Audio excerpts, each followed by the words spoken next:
Umat yang terkasih, lagu tadi ditulis oleh seseorang yang bernama Thomas Dorsey. Ia dijuluki sebagai the father of gospel music. Melalui karyanya, ia menciptakan banyak lagu, nyanyian jemaat, dan melodi-melodi untuk himne, dan kebanyakan muncul di abad ke-20.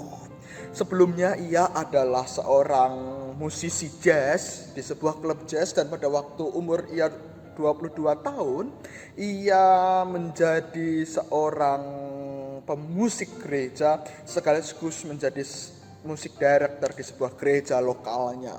Nah, hal yang menarik adalah ketika pada tahun 1932 itu saat ia sedang bertugas di sebuah gereja, ada seseorang yang menghampirinya dan memberikan telegram, dan di dalam telegram itu ia membaca berita yang mengubah hidupnya.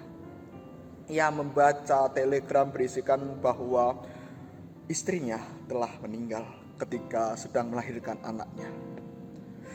Seketika itu juga setelah ibadah itu ia berlari ke rumahnya melihat kondisi dari istrinya, dan 24 jam kemudian anaknya pun juga meninggal. Hal ini menjadi sebuah titik terendah bagi seorang Thomas Dorsey. Sejak saat itu ia tidak lagi ingin ke gereja. Ia menganggap bahwa Tuhan tidak baik kepadanya, Tuhan tidak adil. Dorsey sangat putus asa, ia meragukan kebaikan Tuhan, dan pada saat itu ia tidak mau menulis himne lagi. Tetapi seminggu kemudian ketika ia sedang duduk di depan piano, ia teringat sebuah ayat. Ia teringat Yesaya 41 ayat 13 yang mengatakan, sebab aku ini Tuhan Allahmu, memegang tangan kananmu dan berkata kepadamu, janganlah takut, akulah yang menolong engkau. Ia tiba-tiba merasakan kedamaian yang belum pernah ia rasakan, dan ia tiba-tiba merasakan dorongan untuk bermain piano, untuk memuji Tuhan lagi. Dan pada hari itu juga ia akhirnya membuat sebuah melodi yang indah dari syair yang terkenal, dan akhirnya muncullah sebuah himne berjudul Precious Lord, Take My Hand. Peristiwa ia ketika teringat ayat itu menjadi sebuah titik baliknya. Di dalam ia kembali lagi dekat dengan Tuhan.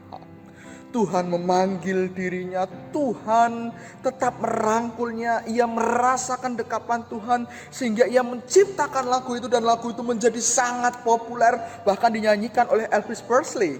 Dan salah satunya tokoh yang bernama Martin Luther King menjadikan lagu itu menjadi lagu favoritnya.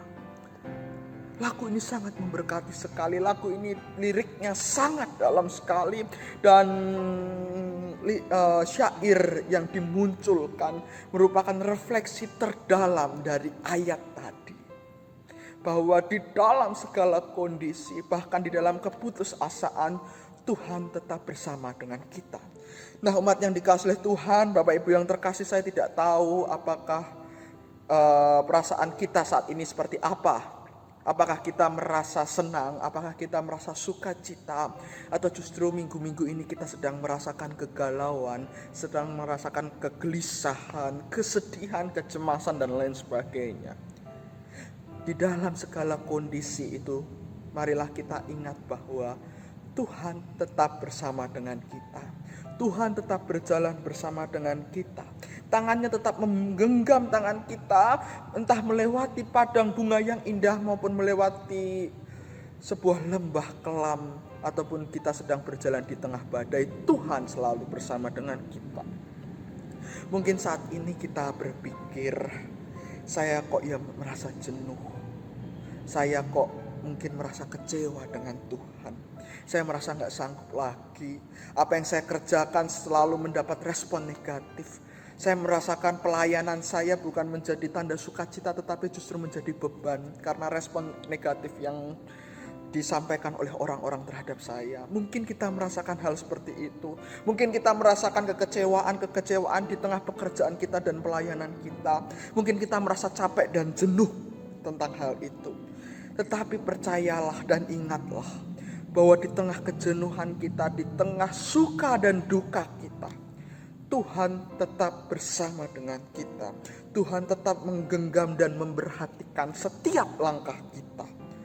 Tuhan selalu memberkati kita tepat pada waktunya, seolah-olah nyaris terlambat.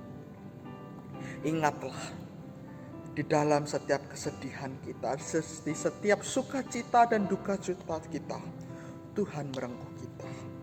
Di dalam sukacita dan duka cita kita, Tuhan tetap menuntun jalan kita. Di dalam jalan yang lurus maupun yang berkelok, Tuhan menuntun kita dan menjadi sahabat seperjalanan kita. Maka dari itu ingatlah lagu tadi, dan marilah kita merenungkan Tuhan. Walaupun ku letih, ku lesu, dan ku lemah, Tuhan tetap memimpin kita ke seberang.